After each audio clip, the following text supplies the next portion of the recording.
quand on a commencé, nous, à vouloir faire des films, c'était un moyen déjà de fuir en fait l'endroit où on avait grandi, parce qu'on n'y a pas forcément été très heureux quand on était enfant. Donc ça a été vraiment l'idée de faire aussi un métier qui était à l'opposé de tout ce qu'on avait pu connaître dans le Lot-et-Garonne.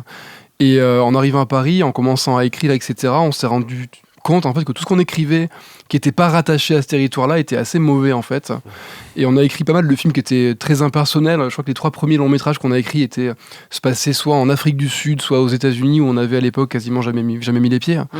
Et c'est quand on a commencé en fait à se rapprocher de notre territoire initial qu'on a commencé à trouver ce qu'on voulait faire. Alors ce qui est marrant, c'est que ça n'a pas été tout de suite le Lot-et-Garonne, ça a été d'abord de se rapprocher peut-être de la classe dans laquelle on avait grandi et de se dire qu'on allait parler des gens qu'on connaissait, des milieux sociaux, enfin du milieu social qu'on avait connu enfant. Et c'est là qu'on a fait nos 2 premiers courts-métrages en fait qui ont marché. C'est quand on a commencé à se dire qu'on va assumer en fait l'endroit d'où on vient.